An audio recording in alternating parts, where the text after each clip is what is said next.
Está começando o programa Independência, a voz da recuperação, uma parceria da ADUSMEC, Associação dos Usuários da Saúde Mental de Capivari, e da Rádio Alternativa FM 106,3. Honestidade, boa vontade, mente aberta, recuperação e sobriedade. Com vocês, Marco Melo.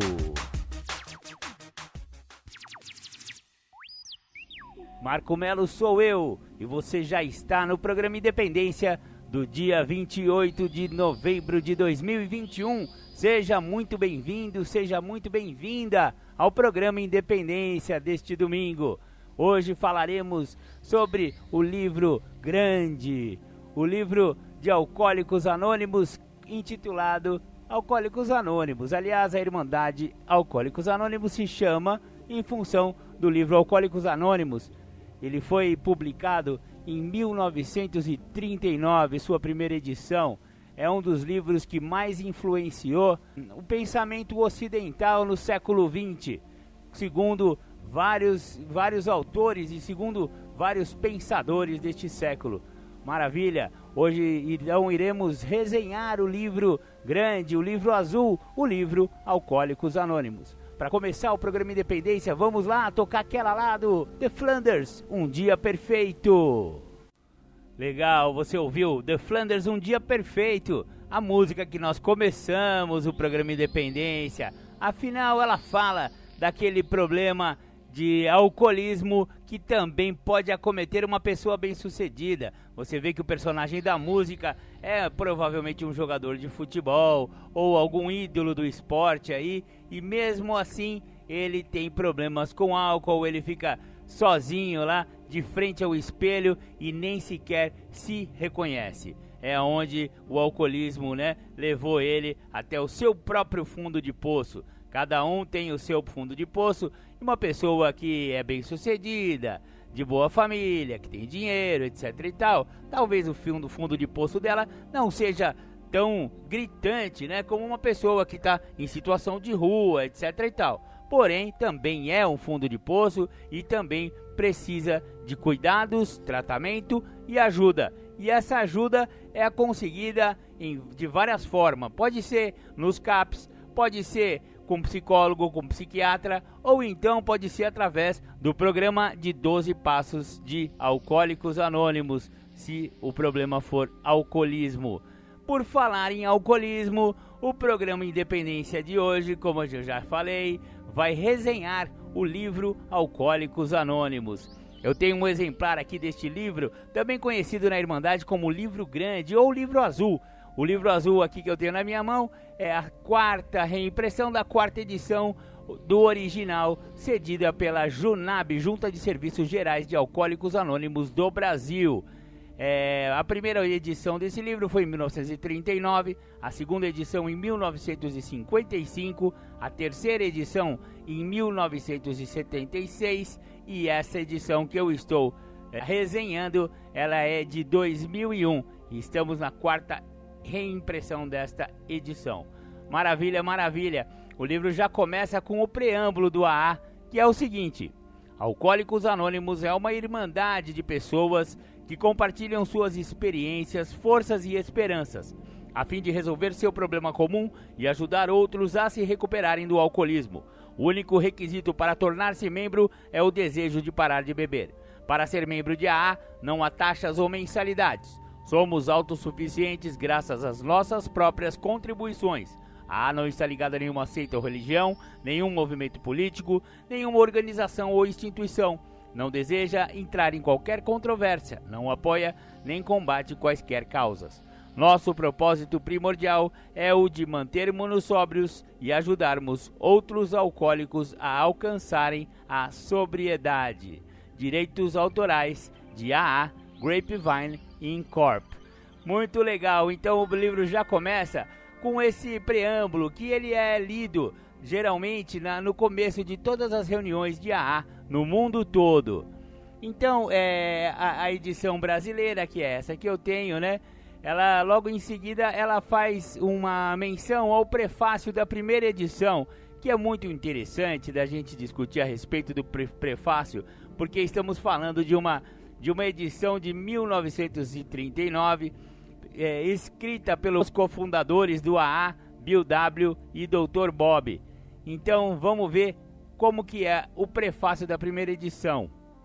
Nós, de Alcoólicos Anônimos, somos mais de 100 homens e mulheres que nos recuperamos em aparentemente irremediável condição mental e física. Já vou fazer um parênteses aqui, olha só, em 1939 a AA tinha apenas 100 membros, gente, 100 pessoas só. Hoje são milhões e milhões de pessoas se recuperando em Alcoólicos Anônimos. Continuando o texto. Demonstrar a outros alcoólicos exatamente como nos recuperamos é o principal objetivo deste livro. Por eles, esperamos que estas páginas sejam convincentes, que nenhuma prova adicional seja necessária. Acreditamos que este relato de nossas experiências irá ajudar todos a melhor compreenderem o alcoólico. Muitos não compreendem que o alcoólico é uma pessoa muito doente e, ademais, temos a certeza de que nossa maneira de viver é benéfica para todos. É importante permanecermos anônimos porque somos atualmente muito poucos para atender o enorme número de pedidos pessoais que possa resultar desta publicação. Por sermos, na maioria, profissionais liberais ou homens de negócios, não poderíamos, em tal eventualidade, continuar a nos dedicar a nossas ocupações. Gostaríamos que todos compreendessem que nosso trabalho como alcoólicos não é o nosso ganha-pão. Recomendamos a nossos companheiros que, ao escreverem ou falarem publicamente a respeito de alcoolismo, omitam seus nomes pessoais, designando-se apenas como membros de Alcoólicos Anônimos. Encarecidamente solicitamos à imprensa que também respeite este pedido, pois, do contrário, seremos muito prejudicados. Não somos uma organização no sentido convencional da palavra. Não há quaisquer taxas ou cotas. O único requisito para se tornar membro é o desejo sincero de parar de beber. Não estamos ligados a qualquer crença, seita ou organização religiosa em particular, nem nos opomos a quaisquer uma delas. Simplesmente desejamos ser úteis àqueles que sofrem. Temos todo o interesse em receber notícias daqueles que estiverem obtendo resultados a partir da leitura deste livro, sobretudo daqueles que tiverem começado a trabalhar com outros alcoólicos. Gostaríamos de, em tais casos, poder ajudar. Estamos ao inteiro dispor das sociedades científicas, médicas e religiosas para quaisquer eventuais consultas. Olha que bacana, aí assinado Alcoólicos Anônimos. Olha que bacana, você vê que apesar de serem poucas pessoas, já existia, né, nessa época a necessidade do anonimato pessoal dos membros, né? Eles pedem até para a imprensa aceitarem, né, e respeitarem o caráter confidencial da identidade dos membros de Alcoólicos Anônimos, justamente para preservar o seu anonimato. Muito bacana. Então esse foi o prefácio da primeira edição de 1939 do livro Alcoólicos Anônimos.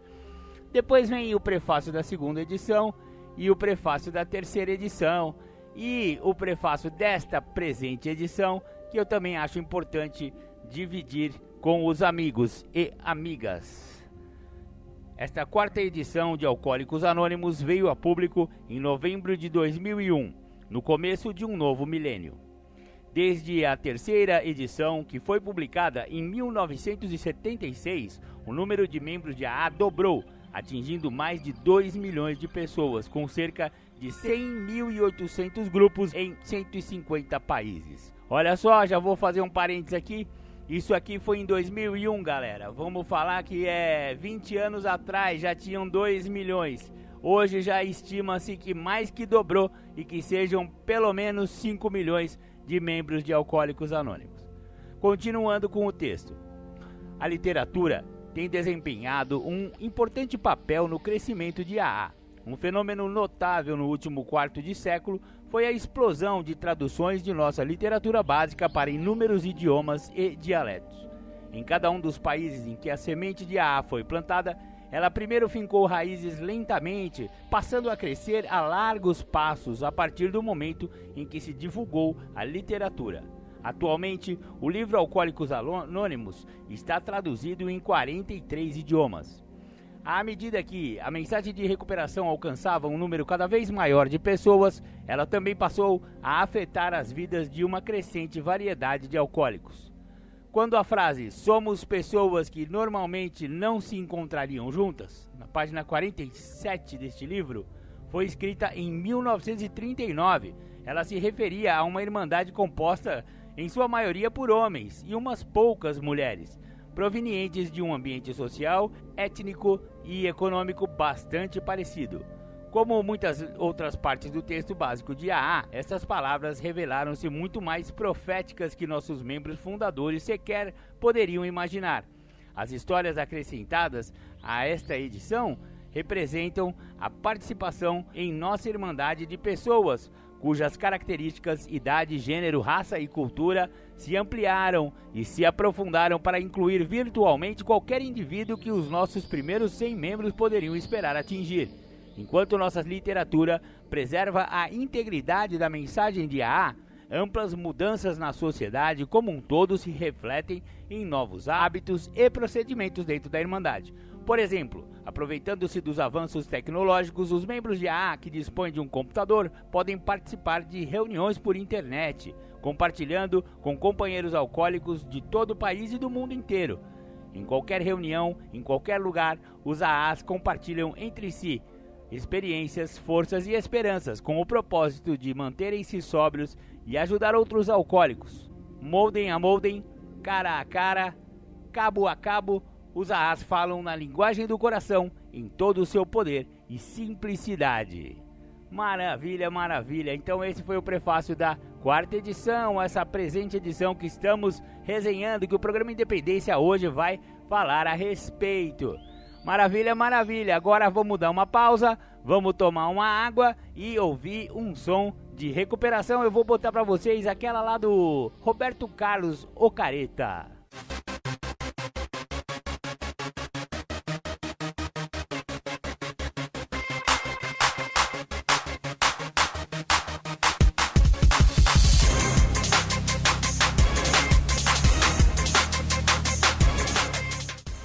Voltamos a apresentar programa Independência, a voz da recuperação.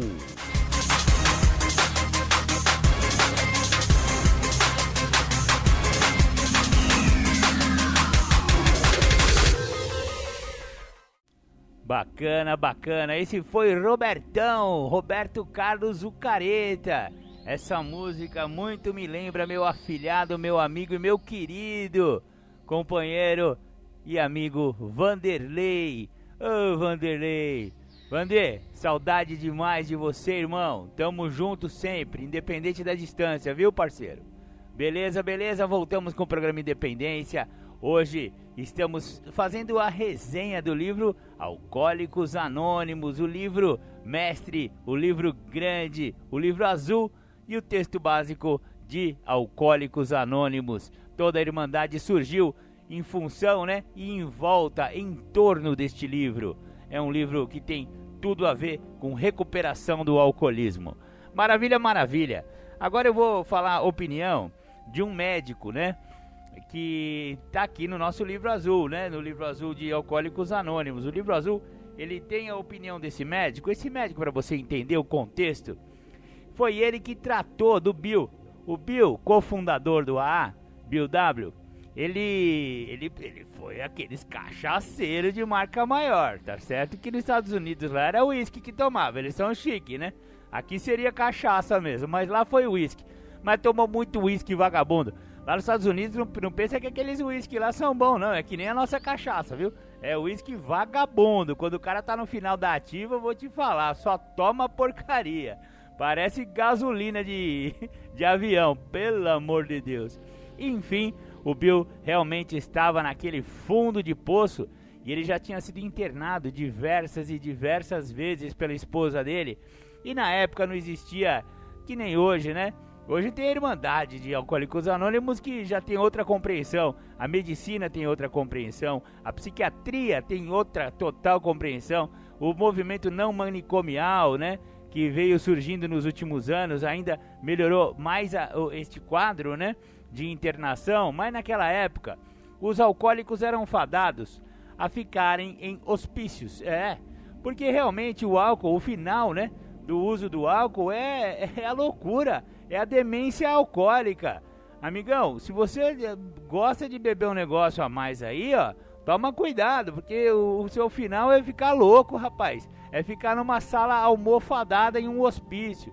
E era isso que acontecia naquela época, nos anos 30, nos Estados Unidos, com os alcoólatras. E o Bill ficou internado por diversas vezes, só que ele tinha o apreço deste médico. Esse médico, ele se chama, deixa eu ler, aqui é William D. Silkworth. Esse médico foi um dos caras que introjetou, até no programa de AA, o Bill trouxe para o programa muitos dos conceitos desse médico, que ele era realmente revolucionário para a época. Ele foi um dos primeiros médicos a tentar entender a síndrome do alcoolismo como uma doença, quando todo mundo pensava que era sem vergonhice e todas aquelas coisas que se fala de um alcoólico, né?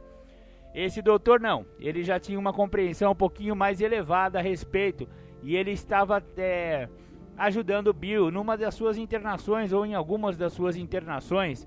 Então eles conversaram muito, o Bill tirou muitas informações e muitos conhecimentos desse doutor, né?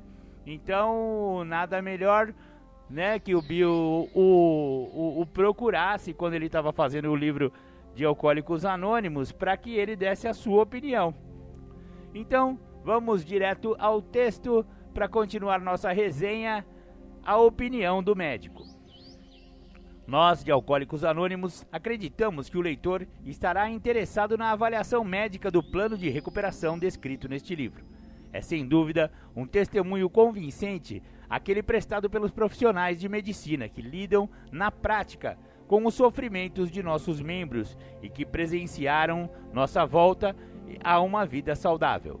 Um renomado médico, diretor de um importante hospital especializado no tratamento de alcoolismo e dependência química, cedeu a Alcoólicos Anônimos a seguinte carta: a quem possa interessar. Especializei-me no tratamento do alcoolismo há muitos anos, em fins de 1934.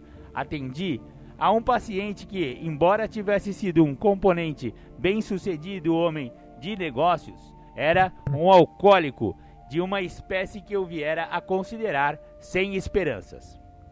Durante seu terceiro tratamento, ocorreram-lhe algumas ideias a respeito de um possível método de recuperação. Como parte de sua reabilitação, ele começou a apresentar seus conceitos a outros alcoólicos, convencendo de que deveriam fazer o mesmo com outros mais. Isso tornou-se a base de uma sociedade em rápida expansão, destes homens e de suas famílias. Este homem e mais 100 outros parecem terem se recuperado. Conheço pessoalmente um grande número de casos do mesmo tipo, com os quais outros métodos haviam falhado por completo. Os fatos acima parecem ter extrema importância para a medicina, devido às extraordinárias possibilidades de rápida expansão do trabalho dessas pessoas. Isto pode caracterizar o início de uma nova era nos anais do alcoolismo. Estes homens podem perfeitamente ter um remédio para milhares de situações semelhantes. Pode-se confiar inteiramente em tudo que eles dizem a respeito de si mesmos. Atenciosamente, Dr. William D. Silkworth, médico. O médico que, a nosso pedido, nos cedeu esta carta teve a gentileza de estender-se em suas opiniões na declaração que apresentaremos a seguir. Nesta declaração, ele confirma aquilo em que nós, que sofremos a tortura do alcoolismo, certamente acreditamos, que o corpo do alcoólico é tão anormal quanto a sua mente. Não nos satisfazia ouvir dizer que não éramos capazes de controlar nosso modo de beber apenas porque éramos desajustados diante da vida, por estarmos fugindo da realidade ou por sermos rematados deficientes mentais. Essas coisas eram em grande parte verdadeiras para alguns entre nós, mas temos a certeza de que nossos corpos também estavam doentes. Em nossa opinião, qualquer descrição do alcoólico que exclua este fator físico é incompleta. A teoria médica de que temos uma alergia a álcool nos interessa. Como leigos, Pouca importância tem, é claro, nossa opinião quanto ao acerto dessa teoria, mas como ex-bebedores problema, podemos dizer que sua explanação faz sentido. Explica muitas coisas para as quais, de outro modo, não teríamos justificativa. Embora encontremos a solução para o nosso problema, tanto no plano espiritual como no altruístico, defendemos a hospitalização para o alcoólico que esteja muito agitado ou confuso. Na maioria das vezes, é imperativo que a mente de um homem esteja desanuviada antes que ele seja abordado, pois será então mais provável que ele compreenda e aceite o que temos a oferecer. O médico escreve: o assunto exposto desse livro parece-me de suma importância para aqueles que sofrem de alcoolismo. Digo isto após uma experiência de vários anos como diretor médico de um dos mais antigos hospitais do país no tratamento da dependência de álcool e drogas. Foi, portanto, com real satisfação que recebi o convite para contribuir com algumas palavras a respeito do assunto, que é nestas páginas abordado com riqueza de detalhes. Nós, médicos, percebemos há bastante tempo que algum tipo de psicologia moral era de extrema importância para os alcoólicos, mas sua aplicação apresentava dificuldades que ultrapassavam nossa compreensão. Entre nossos padrões ultramodernos e nosso enfoque científico diante de tudo, talvez não estejamos bem equipados para aplicar as forças do bem que subsistem fora de nosso conhecimento sintético. Há vários anos, um dos principais colaboradores deste livro esteve sob nossos cuidados neste hospital e durante sua estada ocorreram-lhe algumas ideias que ele pôs imediatamente em prática. Mais tarde, solicitou autorização para contar sua história para outros pacientes aqui internados e com certa apreensão nós a concedemos. Os casos que acompanhamos foram bastante interessantes, na verdade muitos foram surpreendentes. À medida que passamos a conhecê-los, a falta de egoísmo desses homens, a total ausência de motivos interesseiros e seu espírito comunitário são realmente inspiradores para alguém que trabalhou exaustivamente por muito tempo no campo do alcoolismo. Eles acreditam em si mesmos e mais ainda no poder que arranca os alcoólicos crônicos das garras da morte. Não há dúvidas de que um alcoólico precisa ser liberado de sua compulsão pelo álcool, e com frequência isto requer um indiscutível tratamento hospitalar antes de medidas psicológicas possam ser inteiramente proveitosas. Acreditamos, e assim sugerimos, há alguns anos, que a ação do álcool sobre estes alcoólicos crônicos é a manifestação de uma alergia, que o fenômeno da compulsão limita-se a esta categoria de pessoas, e jamais acontece com um bebedor moderado médio. Essas pessoas alérgicas nunca podem, sem correr riscos, consumir álcool de qualquer espécie. E tendo criado o hábito e descoberto que não consegue abandoná-lo, tendo perdido sua autoconfiança, sua fé nas coisas humanas, seus problemas se avolumam e sua resolução passa a ser extremamente difícil. Apelos emocionais superficiais raramente dão resultado. A mensagem capaz de interessar e influenciar os alcoólicos precisa ter profundidade e peso. Em praticamente todos os casos, seus ideais devem ter como base um poder superior a eles mesmos, caso desejem reconstruir suas vidas. Se alguém considerar que para psiquiatras na direção de um hospital para alcoólicos parecemos um tanto sentimentais, que venha por algum tempo ficar ao nosso lado na frente de combate, observar as tragédias das esposas desesperadas, dos filhos pequenos. Deixe que a solução destes problemas se torne parte de seu trabalho diário e até mesmo de suas horas de sono, e o maior dos céticos não se surpreenderá com o fato de termos aceitado e encorajado este movimento. Estamos certos de que, após vários anos de experiência, nunca encontramos algo que tenha contribuído mais para a reabilitação destas pessoas do que o movimento altruísta que hoje se desenvolve entre eles. Homens e mulheres bebem essencialmente por gostarem do efeito produzido pelo álcool. A sensação é tão ilusória que, embora admitindo que isso é prejudicial, eles não conseguem, depois de algum tempo, distinguir o verdadeiro do falso. Para eles, a vida de alcoolismo parece ser a única vida normal. Tornam-se inquietos, irritáveis e descontentes, a não ser que possam ter novamente a sensação de alívio e conforto que chega logo após tomarem alguns goles. Goles que eles veem os outros tomarem sem problemas. Depois de terem novamente sucumbido a esse desejo, como tantos fazem, e depois que se desenvolve um fenômeno da compulsão, eles passam pelos bem conhecidos estágios da bebedeira, da qual emergem cheios de remorso, com firme propósito de não beberem outra vez. Isto se repete inúmeras vezes e, a menos que essa pessoa possa sofrer uma radical mudança psíquica, há muito pouca esperança de recuperação. Por outro lado, por mais estranho que isso possa parecer aos que não compreendem, quando ocorre uma mudança psíquica, aquela mesma pessoa que parecia condenada, que tinha tantos problemas a ponto de perder as esperanças de resolvê-los algum dia, de repente se vê capaz, com facilidade, controlar seu desejo de beber, precisando para isso apenas do esforço necessário para seguir algumas regras simples. Houve homens que me imploraram, num apelo sincero e desesperado: doutor, não posso continuar assim, tenho todos os motivos para viver, preciso parar, mas não consigo. O senhor precisa me ajudar. Diante deste problema, e sendo honesto consigo mesmo, um médico precisa às vezes admitir sua própria incapacidade.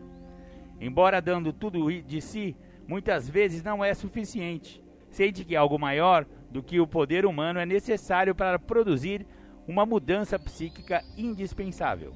Ainda que o total de recuperações resultantes do esforço psiquiátrico seja considerável, nós médicos precisamos admitir que fizemos muito pouco diante do problema como um todo. Várias pessoas não reagem ao enfoque psicológico usual. Não concordo com aqueles que acreditam ser o alcoolismo um problema unicamente de controle mental. Tenho tratado de vários homens que, por exemplo, trabalharam durante meses num problema ou transação de negócios que deveria ser resolvida em determinada data, que lhes seria favorável. 1 ou 2 dias antes desta data, eles tomavam uma bebida e então o fenômeno da compulsão tornava-se mais forte que qualquer outros interesses e o compromisso importante não era cumprido.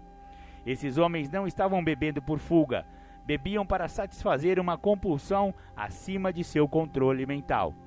Há várias situações que se originam no problema da compulsão e levam os homens a sacrificarem suas vidas em vez de continuarem lutando.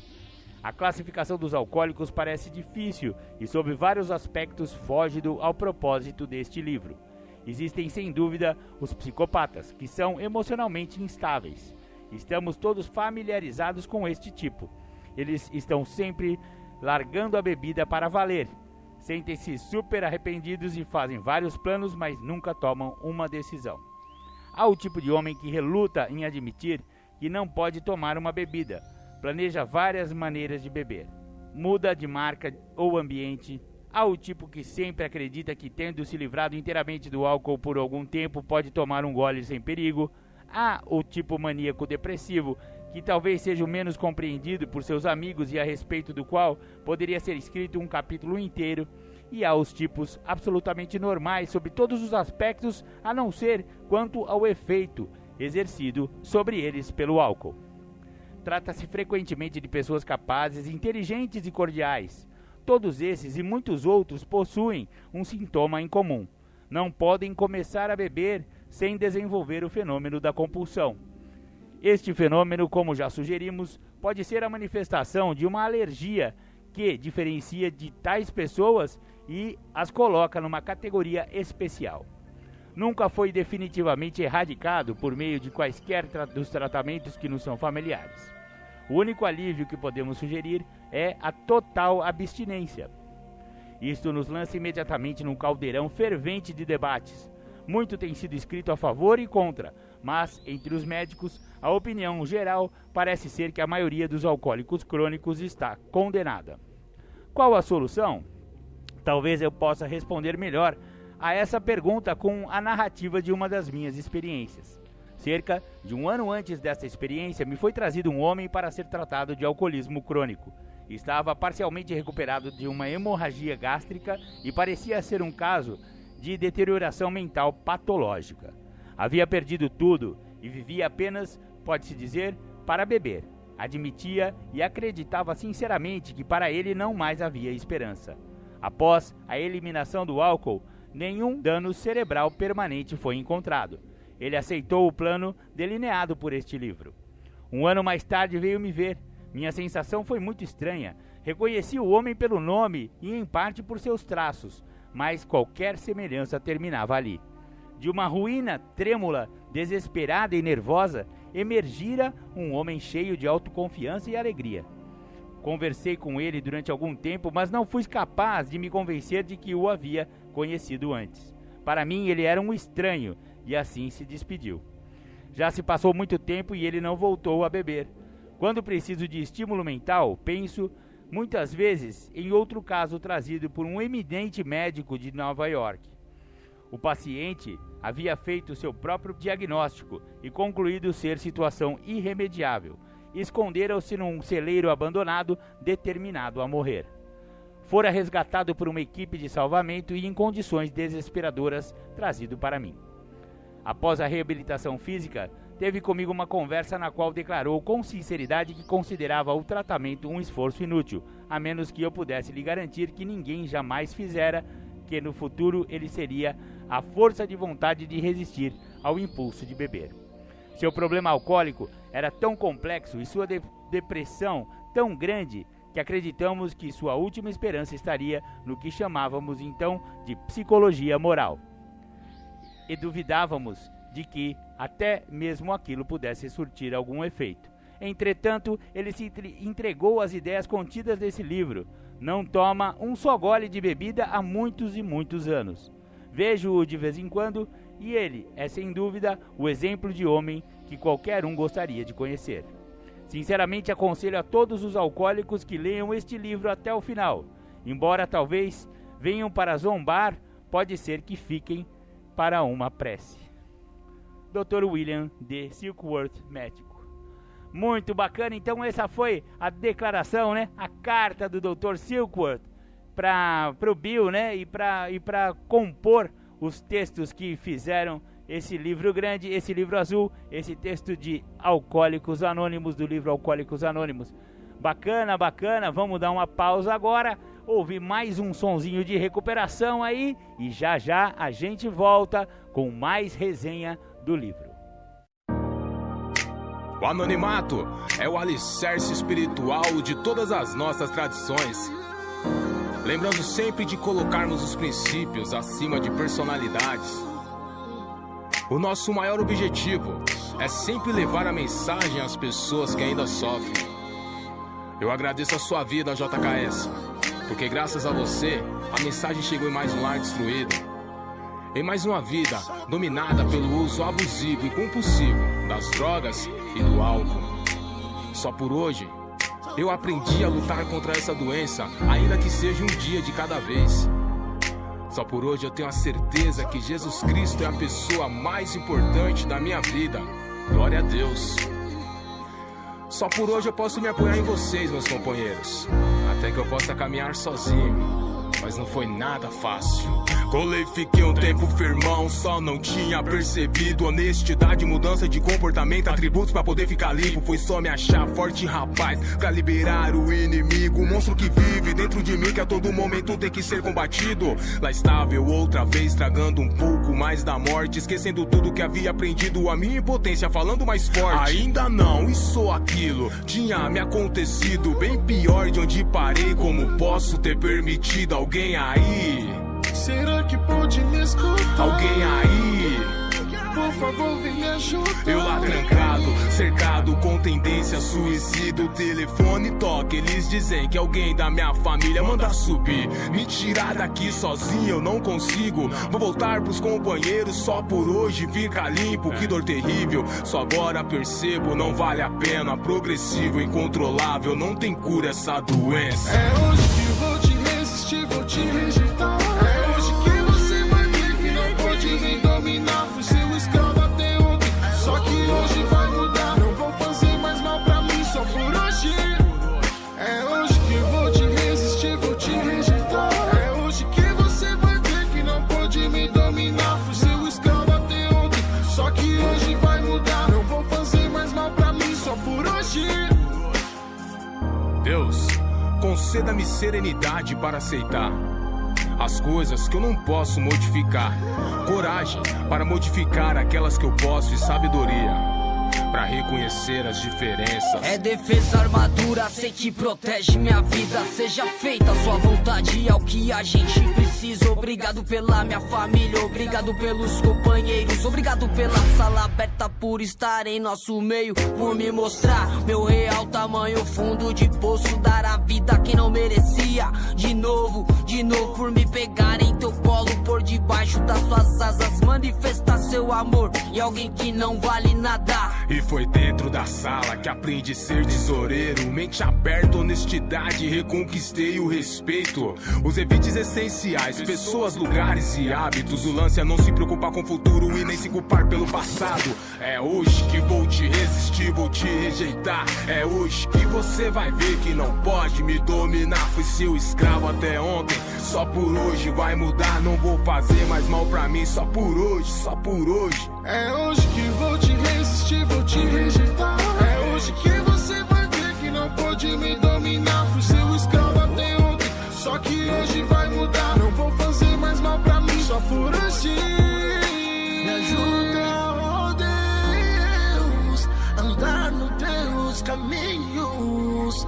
Me ajuda, oh Deus, a ser fiel a ti.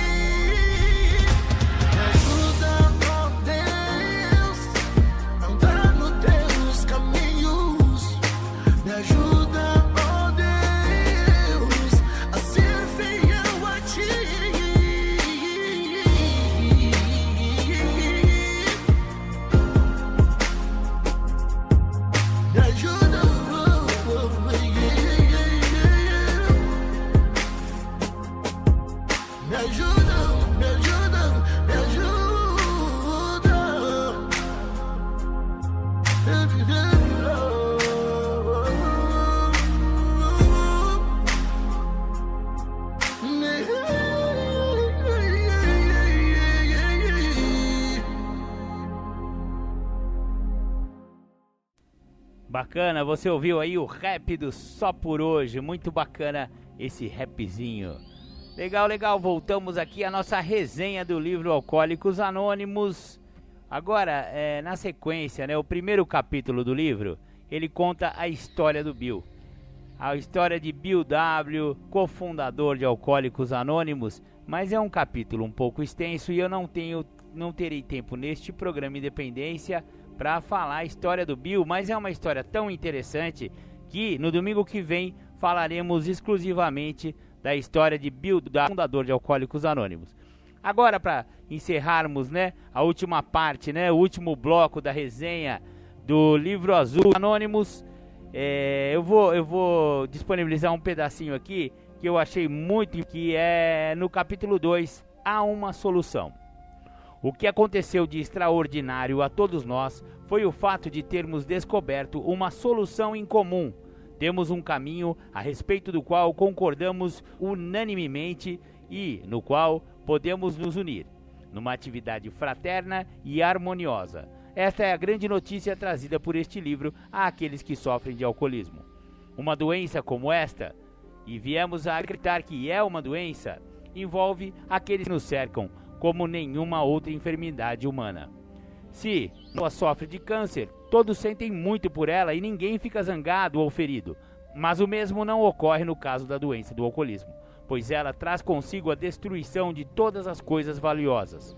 Consome todos os que têm suas vidas de algum modo ligadas ao doente. Provoca incompreensão, enormes ressentimentos, insegurança financeira, aborrecimentos de amigos e empregadores, vidas deformadas para crianças inocentes, pais, esposas tristes. A lista é infinita. Esperamos que com esse livro você fique informado e conforte aqueles que são ou possam vir a ser afetados. Existem muitos. Psiquiatras altamente competentes sob cujos cuidados estivemos consideraram algumas vezes impossível persuadir um alcoólico a discutir sem reserva sua situação. Por mais estranho que pareça, esposas, pais e amigos íntimos nos consideram ainda mais inacessíveis.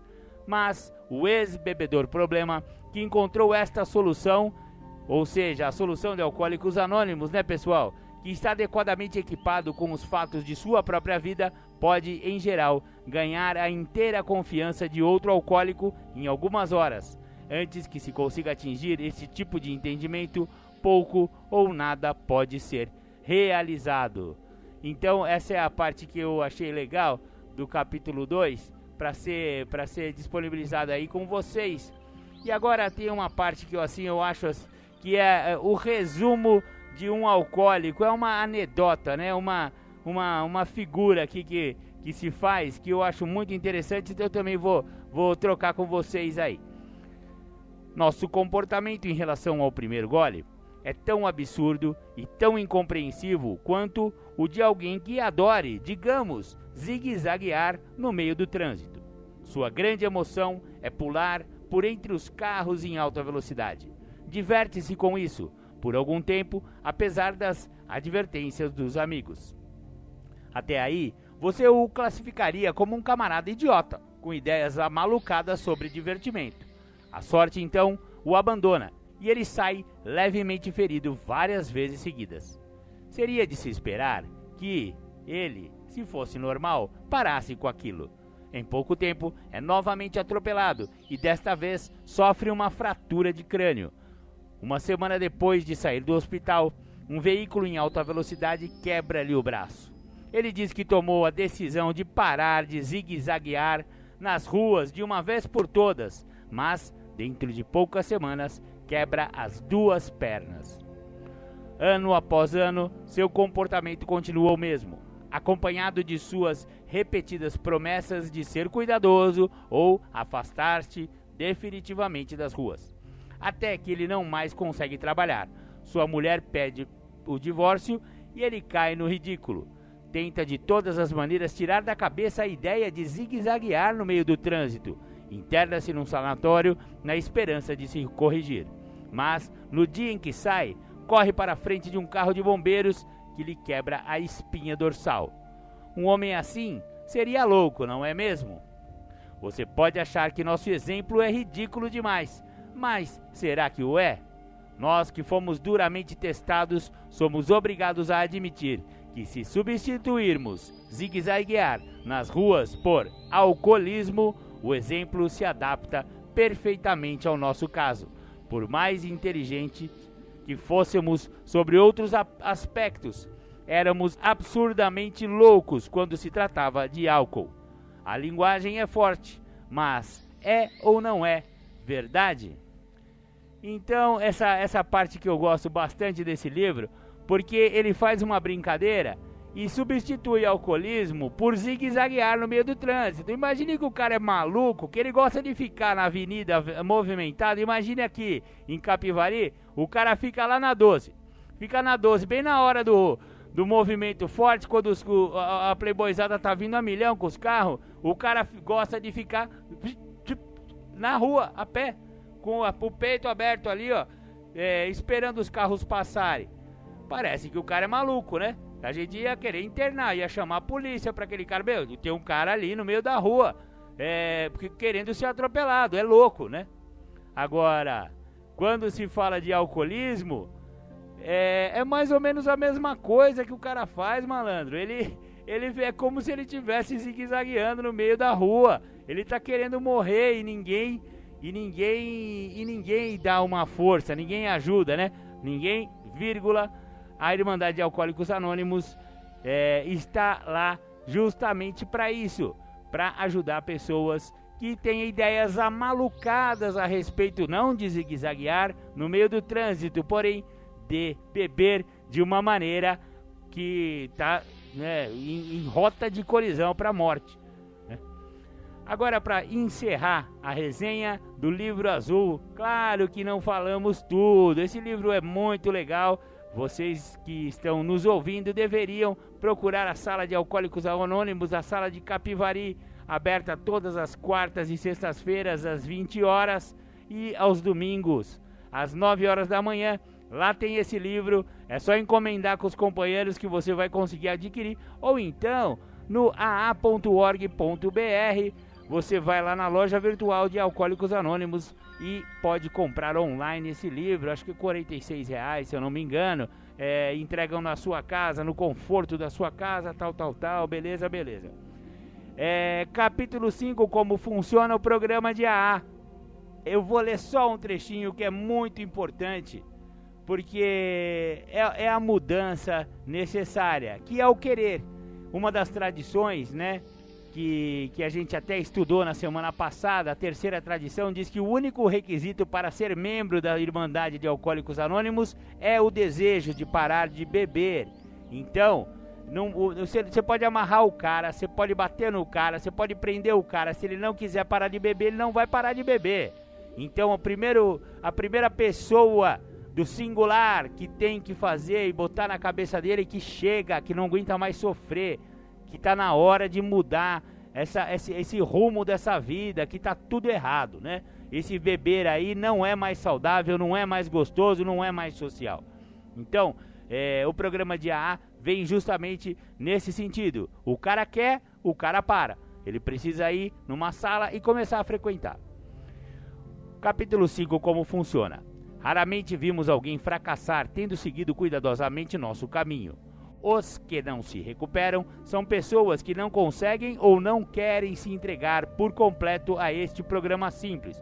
Em geral, homens e mulheres que por natureza são incapazes de ser honestos consigo mesmos. Existem pessoas assim. Não é sua culpa, parecem ter nascido assim. São naturalmente incapazes de aceitar e desenvolver um modo de vida que requeira total honestidade. Suas chances são inferiores à média. Existem também as que sofrem de graves distúrbios mentais e emocionais, mas muitas delas se recuperam se tiverem a capacidade de serem honestas. Nossas histórias revelam, de uma forma geral, como costumávamos ser, o que aconteceu e como somos agora. Se você chegou à conclusão de que quer o que nós temos e deseja fazer tudo possível para obtê-lo, então está pronto para dar alguns passos. Diante de alguns, nós recuamos. Achamos que poderíamos encontrar um modo mais fácil, mais cômodo, mas não conseguimos. Com toda a veemência de que somos capazes, pedimos a você que seja corajoso e cuidadoso desde o início. Alguns de nós tentamos nos agarrar a nossas velhas ideias e o resultado foi nulo, até que nos rendemos incondicionalmente.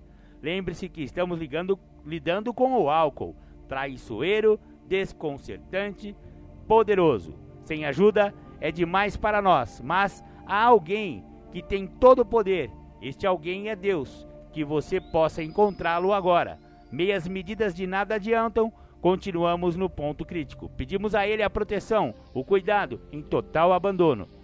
E aí vem a lista dos 12 passos, que foi a semana passada, não, a semana retrasada estudamos os 12 passos e tal, e vimos estudando esses passos já há algum tempo aqui no programa Independência.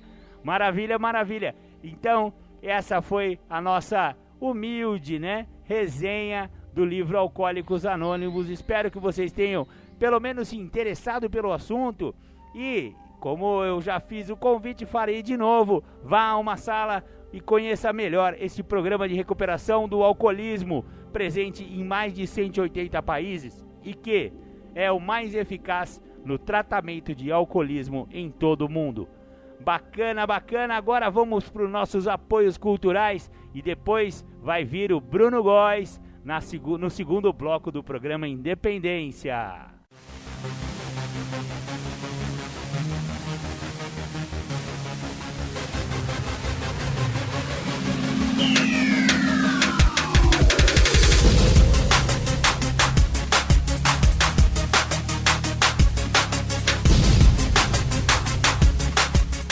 Você está ouvindo o programa Independência, a voz da recuperação. Para participar ou tirar suas dúvidas, ligue 3492-3717 ou então pelo WhatsApp 99650-1063. Bacana, voltamos com o programa Independência. Agora vocês ficam com o meu amigo, meu querido Bruno Góes. Bruno Góes vai falar sobre o relacionamento com o adicto. Como devo me comportar? Com vocês então, Bruno Góes. Meu nome é Bruno Renato Góes. Eu trabalho na área, né? Para quem tem problemas com drogas, eu trabalho na área há mais de 16 anos. A gente vai estar falando sobre relacionamento com adicto, né? Aliás, eu diria que a minha esposa acho que seria a pessoa mais indicada para falar aqui hoje, né? Mas como ela não grava, ela não faz ao vivo, então vou eu aqui falar sobre relacionamento. E vale lembrar que quando eu falo do relacionamento com o adicto, eu estou falando de um relacionamento no modo geral, né? Então hoje eu vou falar aqui de coisas que vai te ajudar não só especificamente com o adicto, mas na sua maneira de se relacionar com as pessoas, no trabalho, no dia a dia, na sociedade e assim vai. Então eu não vou falar aqui de como o outro deve se comportar. Eu vou falar de como eu devo me comportar diante do outro. E no final do tema, eu tenho 3 dicas aqui muito especiais, muito bacanas, que eu separei com muito carinho de mudanças práticas que você pode fazer e que certamente vai melhorar aí o teu relacionamento com o adicto, que certamente vai te trazer resultados muito positivos na tua qualidade de vida. Então, no final, tem 3 dicas aí muito interessantes. Mas o objetivo aqui hoje, além de você compreender um pouco mais, né, dessa dinâmica do relacionamento, é você também conseguir olhar para você e compreender que existe passos que dependem só de você, que não depende do adicto, e que certamente esses passos, de algum modo, vai ajudar o adicto. Mas o objetivo principal é você, né? Então, quando a gente fala de relacionamento, nós precisamos entender que o relacionamento ele não se restringe única e exclusivamente a 2 pessoas do sexo oposto, né? E que tenha um fundamento amoroso. Não é exclusivamente desse tipo de relacionamento que eu estou falando aqui. Também não estou falando exclusivamente do relacionamento mãe e filho, pai e filho. Não, eu estou falando de relacionamento no âmbito geral. E quando eu falo de relacionamento, eu estou falando de 2 pessoas que por algum motivo se encontraram e estabeleceram uma comunicação.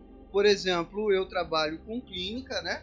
Para que fique bem claro aqui, acho que todo mundo sabe já, né? Eu trabalho com clínica, eu trabalho dentro de uma instituição já faz alguns anos, né? E todas as pessoas que chegam até a clínica, todos os familiares que chegam até a clínica, a partir daquele momento que aquele familiar chega e faz uma internação, eu passo a ter um relacionamento com esse familiar, né? Então, quando a gente fala de relacionamento, eu preciso entender que relacionamento é tudo aquilo que se refere quando se fala de 2 pessoas.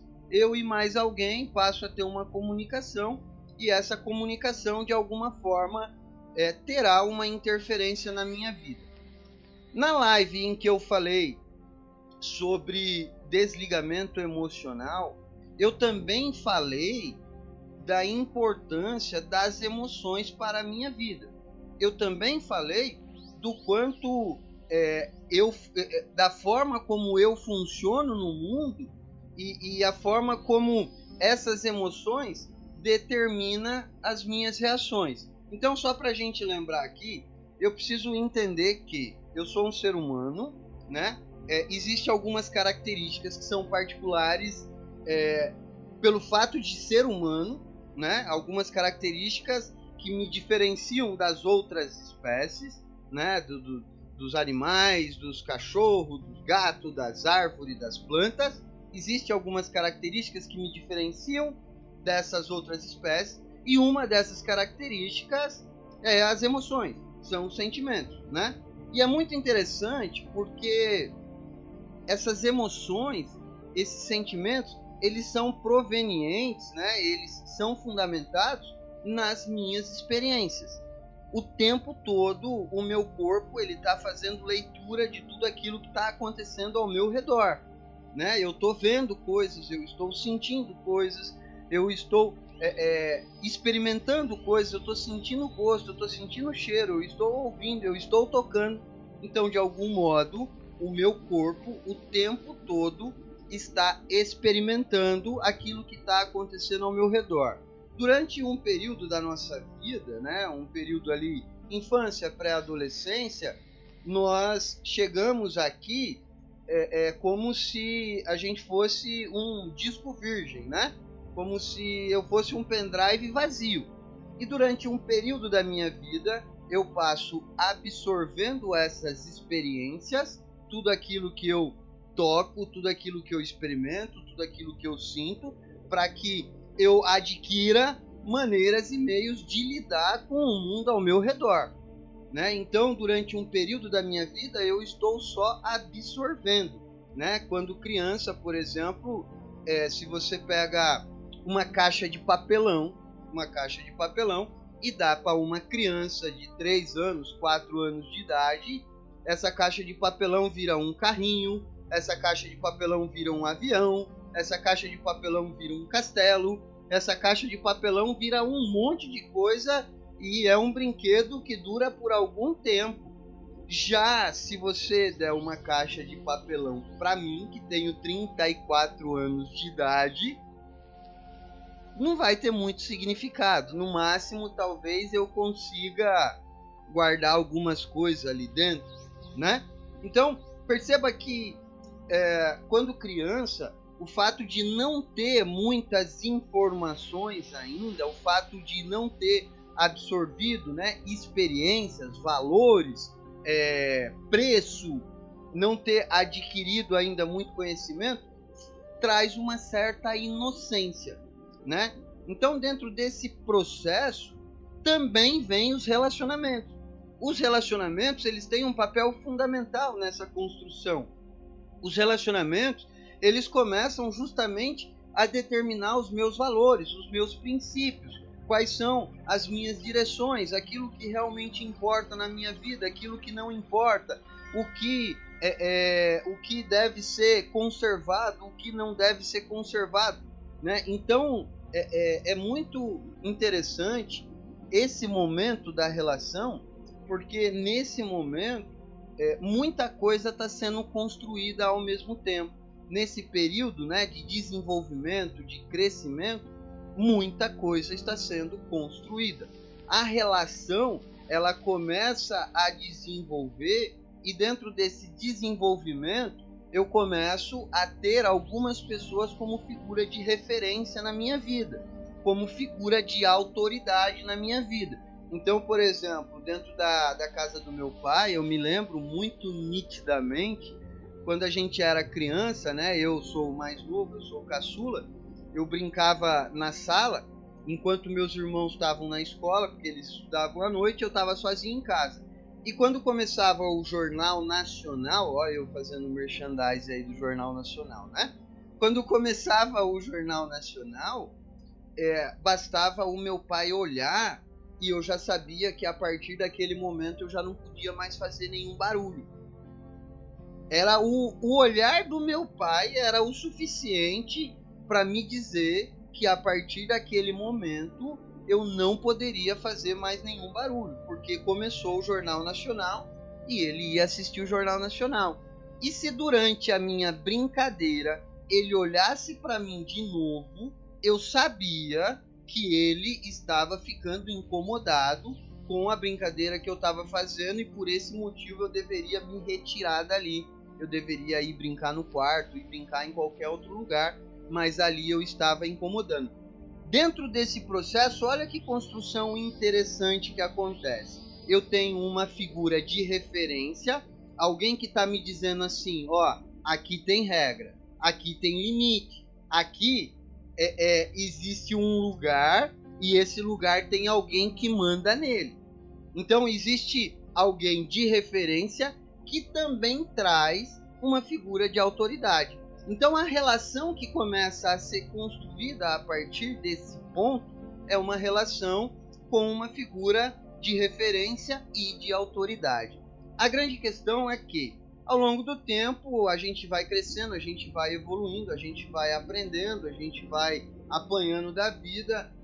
Ao longo desse processo a gente começa a construir, né, valores, princípios, ideais, e dentro desse processo a gente encontra algo que nos direciona, a gente encontra algo que nos motiva, a gente encontra algo que nos leva adiante. O que é esse algo que nos motiva, que nos direciona? São as nossas vontades. Perceba que a única coisa que nos diferencia das outras espécies são as nossas vontades. A gente começa a desenvolver a vontade própria e logo atrás dessa vontade própria a gente também começa a entender que nós precisamos correr atrás daquilo que é vontade. Nós precisamos, de algum modo, satisfazer a nossa vontade. E é muito interessante isso, porque a adicção, ela aparece justamente nesse ponto. O que diferencia as pessoas que não são adictas daquelas que são adictas é justamente nesse momento.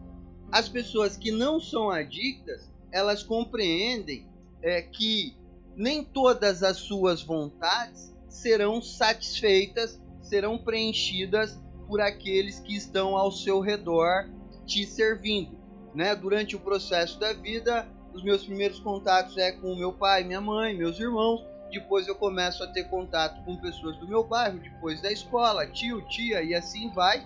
E de algum modo, essas pessoas, elas vêm suprindo as minhas vontades, né? Eu tenho vontade de comer, minha mãe me dá. Eu tenho vontade de tomar banho, minha mãe dá banho. E assim vai. Eu tô com frio e aí eu preciso me cobrir. Alguém vem e me cobre. Então, de algum modo, até um determinado momento da minha vida, todas as minhas vontades, todas as minhas necessidades, elas foram satisfeitas por alguém.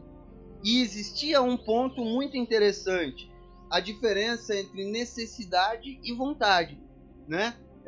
Durante um momento da vida, o que prevaleceu foi a necessidade. Depois de algum tempo, começou a surgir a vontade. E quando eu começo a compreender que aquelas pessoas ao meu redor, elas vão suprir apenas as minhas necessidades e não as minhas vontades, eu começo a entender também que eu vou ter que ir atrás. Eu vou ter que fazer por onde? Eu vou ter que conquistar. Os adictos, eles não têm essa percepção. E eu falo disso com muita clareza porque eu sou adicto, né? Os adictos, eles não percebem que não vai ser suprido todas as suas vontades. Ao invés de eles desenvolverem, né, essa capacidade de ir atrás, de se mover, de correr atrás, não. Eles passam a exigir. Nós, adictos, nesse momento de transição, ao invés da gente sair e começar a correr atrás, eu tenho vontade de uma bicicleta, então eu vou começar a guardar a minha mesada, eu vou começar a fazer economia para que eu possa comprar uma bicicleta. Eu tenho vontade de ter um videogame, então eu vou começar a encontrar um jeito de ter um videogame. Não! Eu, adicto, começo a exigir. Você tem que me dar um videogame, porque eu preciso de um videogame, porque todo mundo tem videogame. Eu não tenho videogame. Eu sou diferente de todo mundo, porque lá na minha escola todo mundo fala de videogame, eu também quero um videogame. E você precisa me dar um videogame. Então, nesse momento que começa a surgir a maturidade, o adicto ele não desenvolve. Ele passa a exigir. E nesse ponto é onde a relação, né, do adicto com o seu codependente ou com os seus familiares começa a ter problema. Porque o adicto, ele quer, ele exige, e aí ele começa a utilizar um artifício para que ele consiga conquistar aquilo, que é a manipulação. E do outro lado, o codependente começa a enxergar que esse adicto, ele não evolui. Ele não vai para frente. Na minha trajetória, por exemplo, e eu gosto de usar os meus exemplos, assim não corre o risco de eu ofender alguém, né? Na minha trajetória, por exemplo, os meus irmãos saíram de casa e começaram a trabalhar, 12, 13 anos de idade, e começaram a correr atrás, né? E eles compraram bicicleta, e eles tinham videogame, E eles faziam um monte de coisas até chegar num momento que eles começaram a contribuir dentro de casa, que eles começaram a ajudar dentro de casa, enquanto eu, do outro lado, continuava a exigir. E o codependente, por perceber que não existe essa autossuficiência, por perceber que não existe essa independência do adicto, começa a se perguntar: onde foi que eu errei? O que foi que eu deixei de fazer? Qual foi a parte que eu perdi aí que agora deu esse problema? E aí o que é que o codependente começa a fazer? Começa a suprir. Eu quero uma bicicleta, vai lá e compra. Eu quero uma moto, vai lá e compra. Eu quero um celular, vai lá e compra. Eu quero uma namorada, vamos providenciar uma namorada. Eu quero casar e ter filhos, vamos providenciar um casamento. Vamos comprar uma casa, vamos sustentar o filho. E o codependente não percebe que o tempo está passando, a relação está deixando de existir, a relação está deixando de acontecer, e o que começa a acontecer é um alimentar o outro dentro de um padrão doentio. Então, esse relacionamento, ele deixa de ser um relacionamento de mãe, pai, filho, filha, esposo, e começa a ser um relacionamento de sabotagem, né? O adicto do lado de cá, exigindo, usando da manipulação, usando de artifícios, usando de recursos, usando de maneiras e meios para fazer com que as pessoas deem aquilo que ele quer, não aquilo que é necessidade, mas aquilo que ele quer.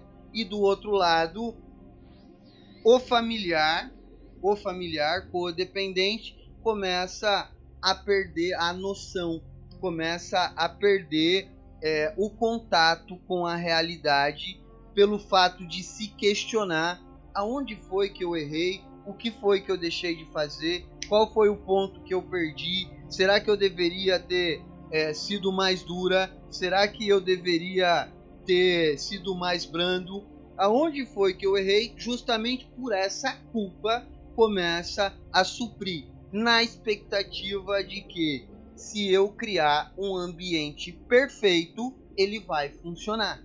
Se eu criar um ambiente perfeito, ele vai passar a ser igual às outras pessoas. A questão é que dentro desse processo, o adicto, ele evolui e a sua doença evolui junto. O adicto, ele começa a ter comportamentos cada vez mais complicados. Ele começa a extrapolar cada vez mais os limites. Ele começa a ir cada vez mais distante. Ele começa a abusar cada vez mais.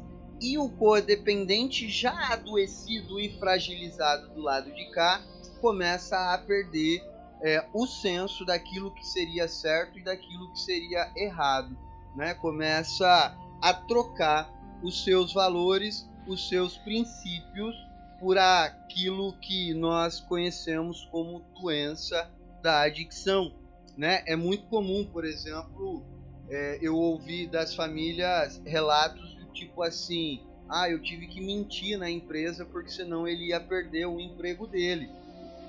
E aí eu pergunto: mas a honestidade não é um valor importante para você? Por que foi que você abriu mão da sua honestidade? Porque senão ele ia perder o emprego? O que é que você está querendo provar para quem? Porque, olha só, perder o emprego é um processo natural que acontece com a maioria das pessoas.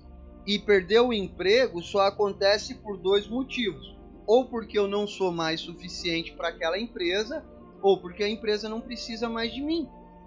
Simples assim. E se eu falhei e a empresa precisa me demitir, não faz sentido eu arrumar um atestado, eu arrumar uma justificativa plausível para que eu não perca o meu emprego. Porque aí o que é que acontece? Eu estou livrando a pele do adicto, mas do outro lado eu estou prejudicando uma outra família. Do outro lado, eu estou prejudicando um empresário, eu estou prejudicando uma empresa, eu estou prejudicando uma estrutura. Então, perceba que sempre vai sair alguém prejudicado, sempre vai sair alguém com algum dano, né? Durante um determinado momento, essa pessoa que sofre o dano é você, mas quando você começa a abrir mão dos seus valores, dos seus princípios, você também começa a prejudicar outras pessoas. Ah, não, eu vou deixar meu filho usar droga dentro de casa porque a rua está muito perigosa. Ah, não, eu vou dar dinheiro para ele porque senão ele vai roubar. Ah, não, eu vou levar ele para buscar droga porque assim eu consigo ter a certeza de que ele vai ir e ele vai voltar. Perceba que todas essas justificativas, na verdade, elas não levam a lugar nenhum e nem resolvem nada.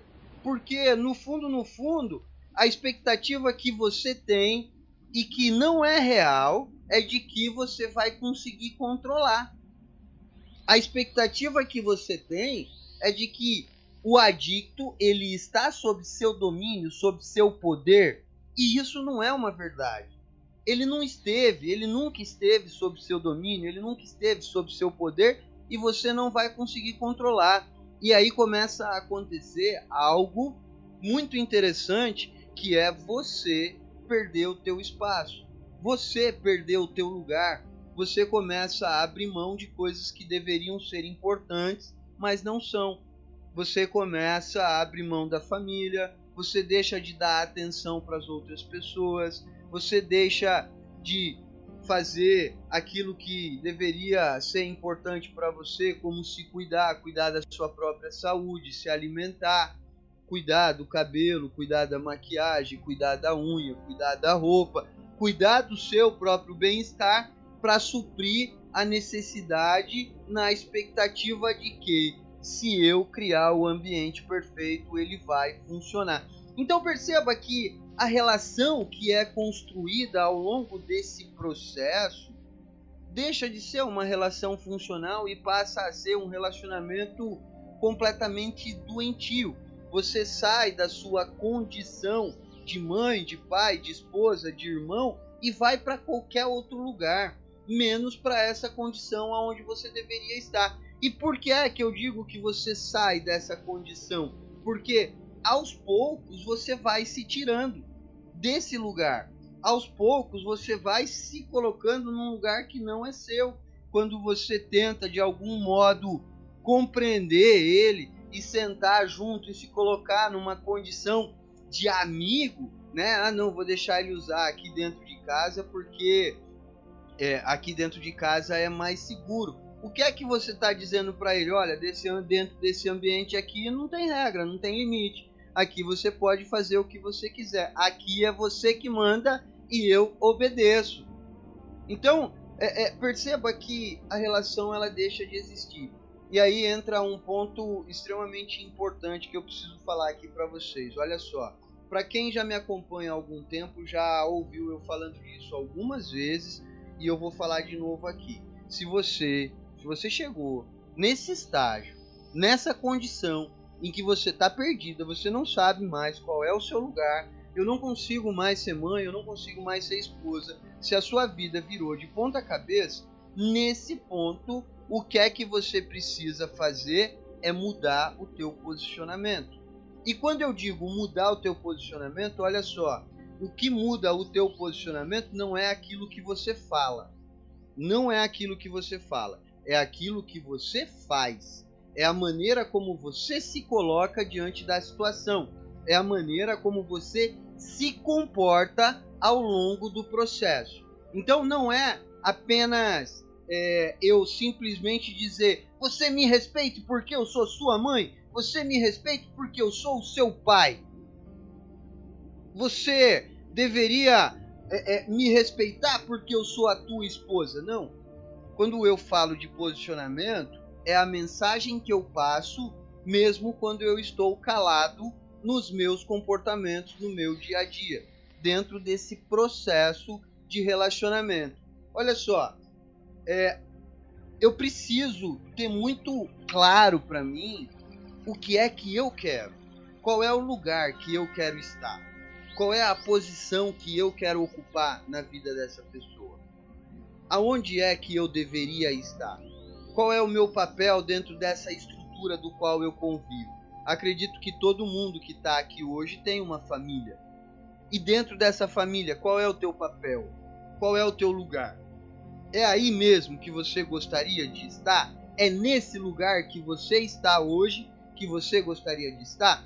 Porque se você não está aonde você gostaria de estar, você precisa encontrar uma forma de chegar até onde você gostaria de estar. E aí eu vou dar 2 exemplos aqui que talvez pareçam ridículos, mas eu preciso usar para vocês entenderem o que eu estou dizendo aqui.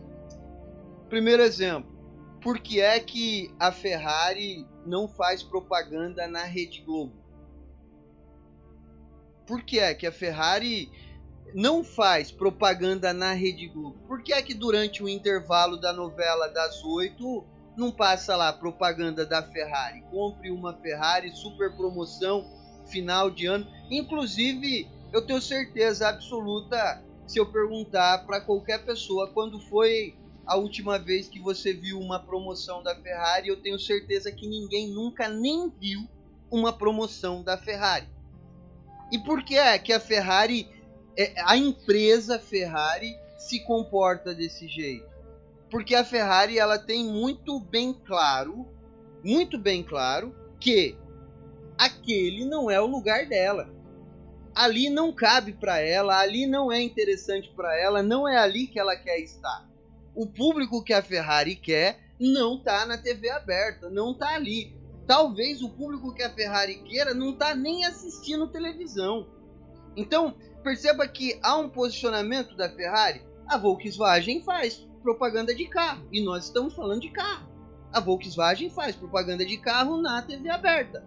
E o que é que a Volkswagen faz? Promoção de fim de ano, promoção de começo de ano, promoção de Natal, promoção de Carnaval. Compre agora para pagar daqui 4 meses, parcele e financie em 80 milhões de vezes, termine de pagar só quando você morrer, e assim vai sucessivamente. O que é que tem de diferente entre a Ferrari e a Volkswagen? O posicionamento. O posicionamento. Qual é a mensagem que a empresa Ferrari está passando? Eu não quero esse público da Volkswagen, não me interessa. Esse lugar não é meu. Aí vem um segundo exemplo que eu quero usar aqui para vocês. E o que eu estou querendo dizer aqui, mais uma vez, vou frisar. É o lugar que você quer estar. Isso precisa estar muito bem claro, porque a partir de hoje, a sua maneira de se comportar vai dizer o lugar que você quer estar. Segundo exemplo que eu vou usar aqui para vocês, e também vou usar do meio corporativo para ficar mais claro. Por que é que a Ferrero Rocher não faz caixa de bombom de R$10? Não tem caixa de bombom de R$10 da Ferrero Rocher. Não acontece. Não tem. Mas a Nestlé tem uma caixa de bombom que custa R$10. 9 e alguma coisa, 8 e alguma coisa. E qual é a diferença se ambos são chocolate? A diferença é o posicionamento da marca. É o posicionamento. E se eu for falar aqui de qualquer marca, se você for numa prateleira de supermercado, vocês vão encontrar milhares desses exemplos. É margarina, é maionese, é salgadinho, é refrigerante e assim vai sucessivamente. Agora, qual é a questão? Qual é a diferença da Coca-Cola para, sei lá, qual é a marca mais barata que tem aí? Convenção, né? Na minha cidade, Convenção, lá de Lula. Convenção Cola. Qual é a diferença da Coca-Cola para Convenção Cola? O posicionamento das marcas. Então, quando eu falo de posicionamento, isso precisa estar muito bem claro para vocês. A forma como eu quero que as pessoas me enxerguem. A forma como eu quero que aquela pessoa passe a me enxergar. E aí entra um detalhe que, se eu quero chegar nesse lugar, se eu quero me comportar dessa maneira, se eu quero ocupar esse espaço, vai ter algumas coisas na minha vida que eu não posso aceitar. Eu preciso me comportar de uma maneira que condiz com o lugar onde eu quero estar. Se na minha casa eu quero respeito, eu preciso me comportar com respeito. Se na minha casa eu quero que as pessoas acordem cedo, eu preciso acordar cedo. Se na minha casa eu quero que as pessoas se comuniquem de forma educada, olhando no olho, eu tenho que me comportar de maneira educada, olhando no olho. Então, eu olho para onde eu quero chegar, eu olho qual é o posicionamento que eu quero buscar, eu miro aquele lugar, é assim que eu quero ser, e aí eu começo a caminhar em direção a esse lugar. Para que o relacionamento, de fato, ele seja funcional, para que o relacionamento, de fato, ele seja saudável, eu preciso caminhar em direção a esse lugar, porque o relacionamento ele só será saudável quando eu conseguir chegar nesse lugar. Então, perceba que tem uma ligação extremamente importante, posicionamento e relacionamento. E aí, para a gente caminhar em direção ao final, né, desse momento, ao longo desse processo, aconteceu algo muito importante. O que é esse algo muito importante que aconteceu ao longo desse processo? Foram os sentimentos e as emoções. Tudo aquilo que foi proporcionado pelo meu relacionamento com o outro. Então, o meu relacionamento com o outro me trouxe sentimentos, me trouxe emoções, e isso fez com que eu reagisse de maneiras talvez da qual eu não gostaria de reagir. Eu atendi uma família há algum tempo atrás, né, uma mãe, e ela me falou assim: Bruno, eu não aguento mais, meu filho não me respeita, meu filho não me escuta, eu ligo para ele um monte de vezes, ele não me atende, ele não quer saber de mim, ele não demonstra que eu tenho alguma importância na vida dele, ele não fala comigo com respeito, o meu relacionamento com meu filho não dá mais. E aí eu perguntei para ela assim: quantas vezes por dia você tenta falar com o seu filho? Ela falou: eu mando para ele aí pelo menos umas 30 mensagens por dia, fora as ligações. Aí eu disse para ela: então, a partir de hoje, a senhora não vai mais mandar nenhuma mensagem, muito menos fazer nenhum tipo de ligação. A senhora não vai nem ligar e nem mandar mensagem. Você vai dar um passo para trás e você vai interromper esse processo. Eu quero que você faça isso nesse momento. E aí, o que foi que aconteceu? Passou alguns dias e aí o adicto, né, o filho dela, foi até ela e falou assim: mãe, eu tô indo para tal lugar e eu volto tal hora. Essa mulher ligou para mim tão emocionada e ela falou: Bruno, pelo amor de Deus, eu não sei qual foi o milagre que você fez, que ele veio me avisar que ele ia sair e que ele iria voltar. Aí eu digo para ela assim: a questão é que não tem milagre. A questão é que você saiu da vida dele e ele sentiu falta.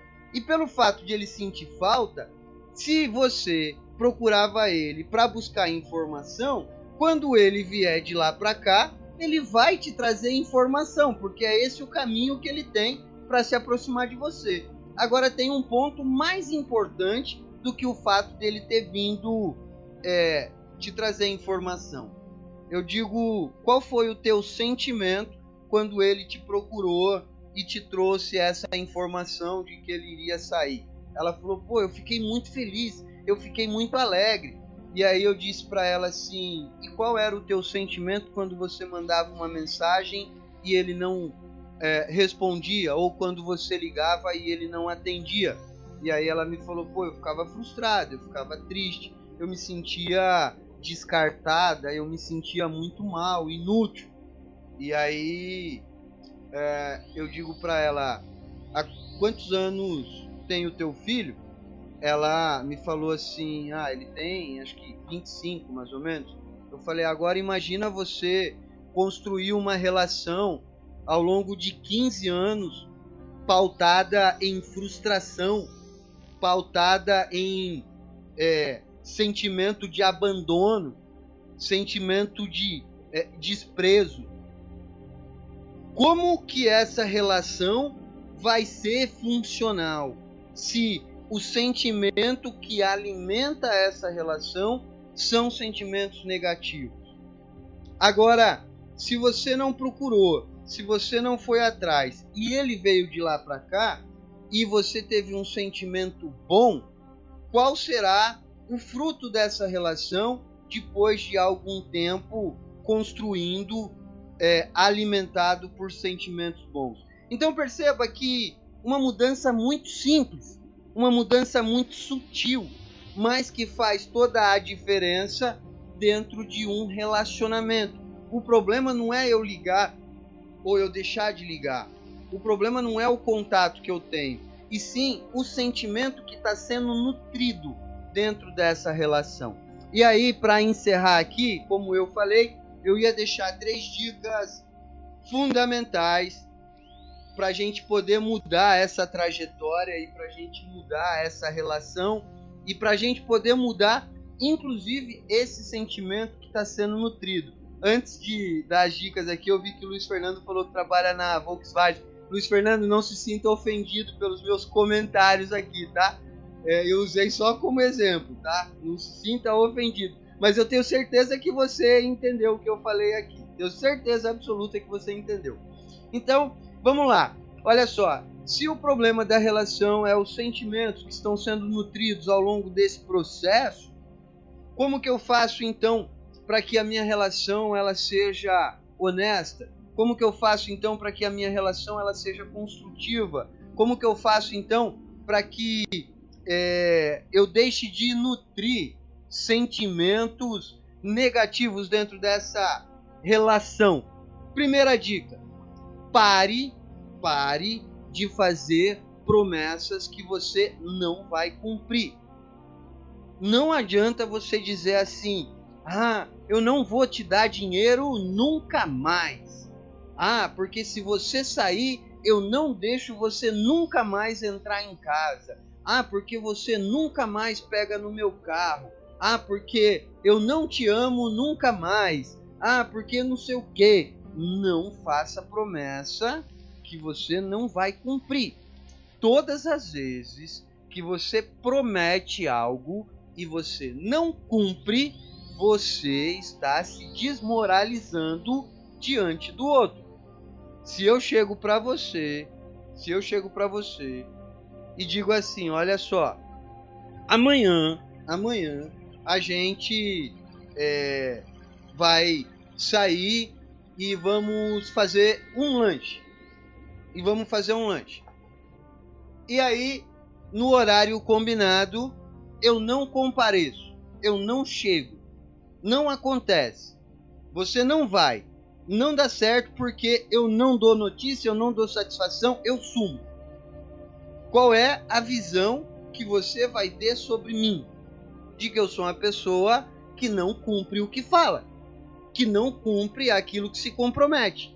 Então, todas as vezes que você fala assim: nunca mais eu te dou dinheiro, e depois de 15 dias você dá R$10, R$20, R$50, você está se desmoralizando diante do outro. Então, primeira dica é: pare de fazer promessa que você não vai cumprir. Se você prometer, você cumpra. Só prometa aquilo que você é capaz de cumprir. Se você tiver dúvidas, será que eu vou conseguir fazer? É melhor ficar calado. É melhor não prometer. É melhor não falar. É melhor não falar. Segunda dica, segundo ponto para você mudar o teu relacionamento é você não dizer como o outro tem que se sentir. Se tem uma coisa que é extremamente chata e que estraga tudo o processo, é você estar dizendo pro outro o tempo todo como ele deveria se sentir. Eu escuto muitas das vezes as mães dizendo assim: porque meu filho não me ama. Gente, vamos prestar atenção numa coisa aqui, ó. Presta atenção no que eu vou te dizer. A obrigação é tua de amar o teu filho. Se ele vai te amar ou não, é problema dele. Você não tem que fazer de tudo para que ele te ame. Você não tem que virar o mundo nos avessos para que ele te ame. Porque se ele não te amar, quem vai sofrer as consequências disso é ele.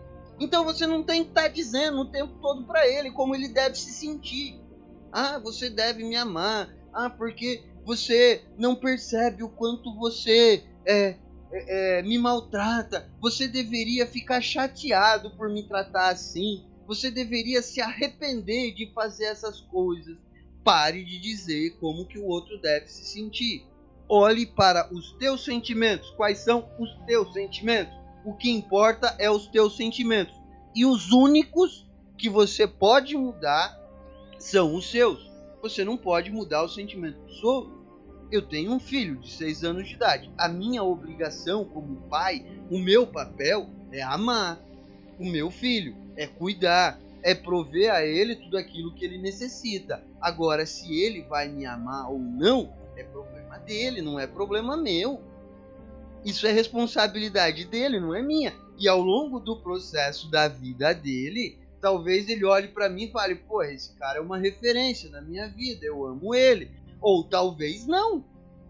Mas isso é um problema dele. E quem vai lidar com as consequências disso é ele. Eu não tenho que ficar dizendo para ele o tempo todo como é que ele tem que se sentir. Não tenho que ficar dizendo.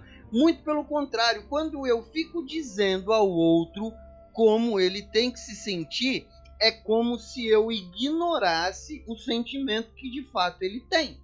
E aí, o que é que acontece? Você fala pro adicto assim: porque você deveria estar arrependido daquilo que você fez. Você deveria estar muito chateado. Ele já está de pá virada, já está muito doido, já está fora do juízo, já está fora do ar. Ele manda o a puta que pariu muito rapidinho. Opa, desculpa, escapou um palavrão. Desculpa aí, o YouTube vai me dar uma multada depois. Mas enfim, já foi. A questão é que não diga ao outro como ele deveria se sentir.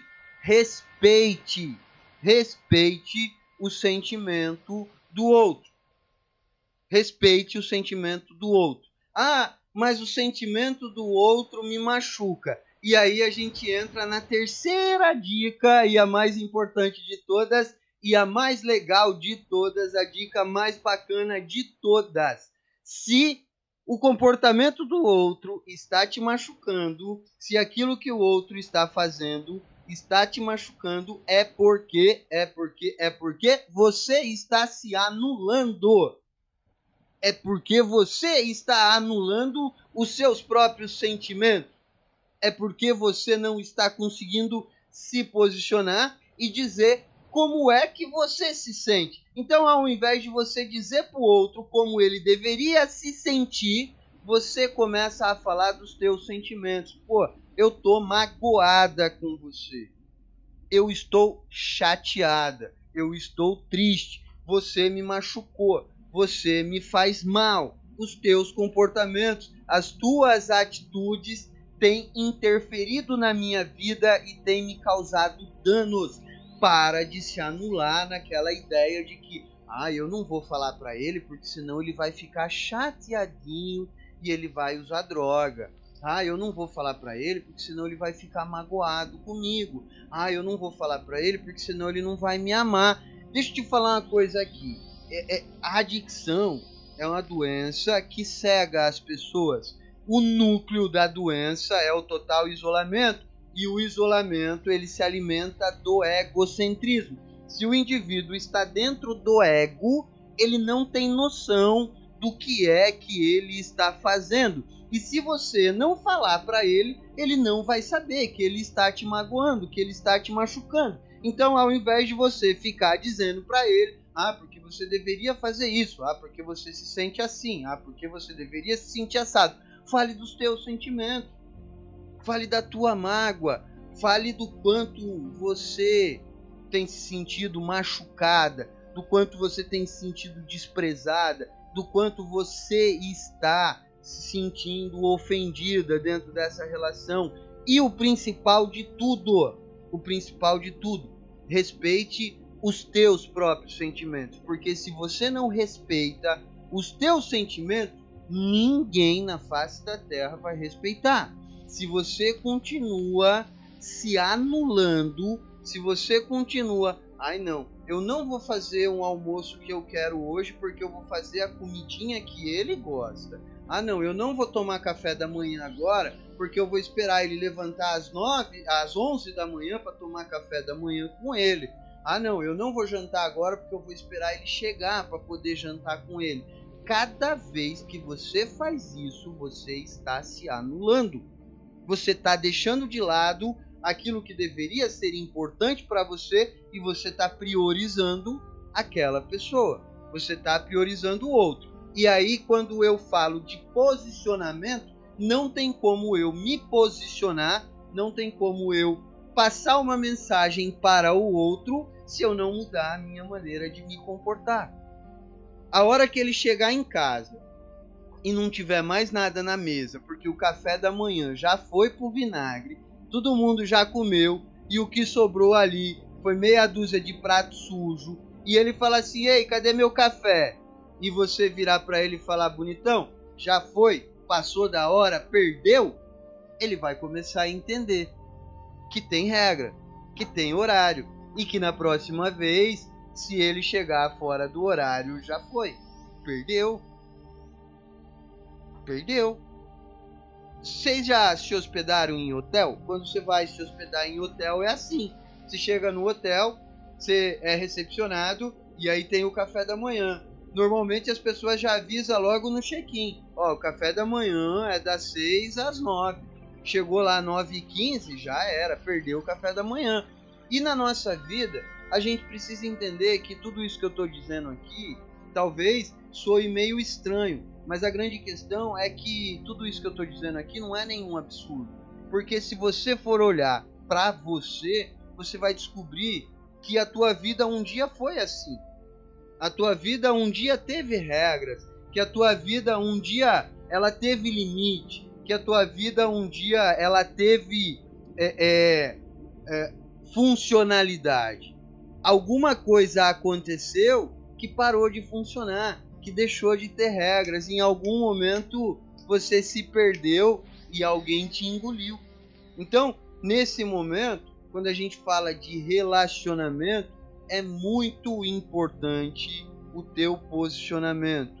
É muito importante você olhar para si e pensar: aonde é que eu gostaria de estar? E é muito importante você saber que o que constrói as relações são os sentimentos, são as emoções. Se eu estou nutrindo sentimentos ruins, sentimentos negativos, por consequência, os meus relacionamentos eles serão ruins, eles serão destrutivos. Cabe agora você olhar para si e começar a entender aonde é que eu posso mudar, o que é que eu posso mudar.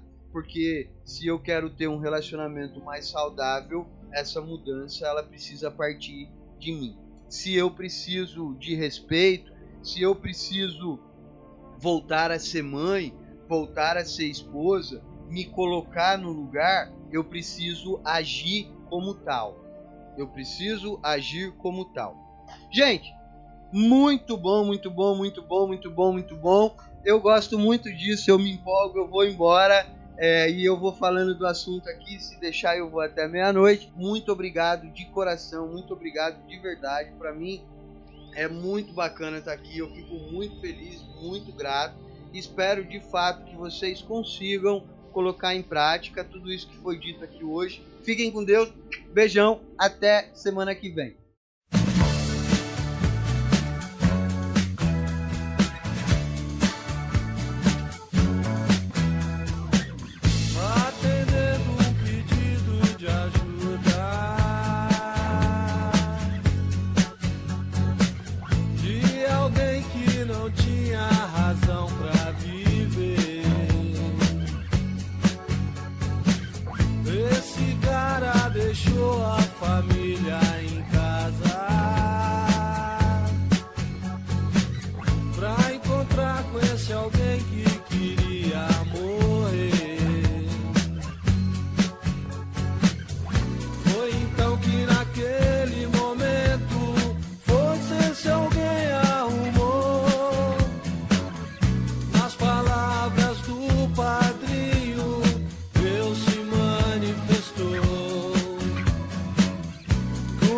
verdade com simplicidade do programa o padrinho falou. Todo sujo de sangue chorando nesse dia, esse alguém acordou.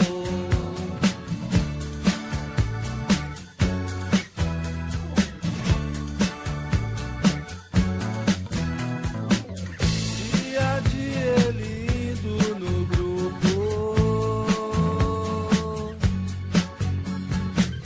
um sentido na vida esse alguém encontrou.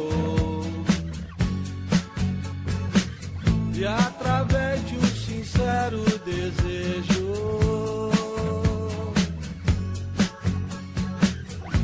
uma vida de treva ele a resgatou.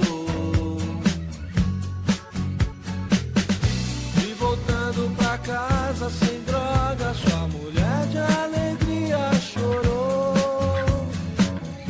Os filhinhos pequenos falaram, o papai verdadeiro voltou. E se hoje esse alguém tem família, DNA foi quem te ajudou. E esse alguém hoje grita pro mundo, obrigado ao poder superior.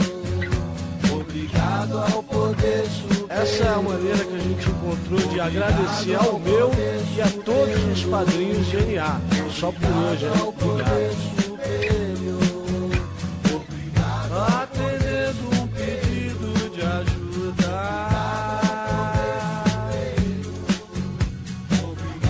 dia a dia ele indo no grupo,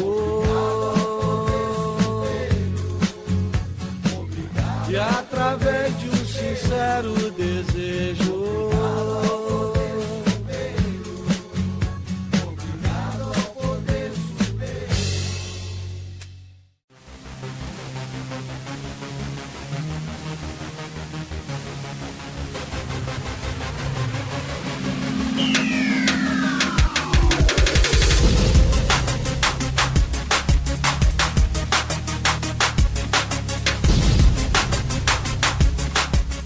Você ouviu o programa Independência, a voz da recuperação, uma parceria da ADUSMEC, Associação dos Usuários da Saúde Mental de Capivari, e da Rádio Alternativa 106,3.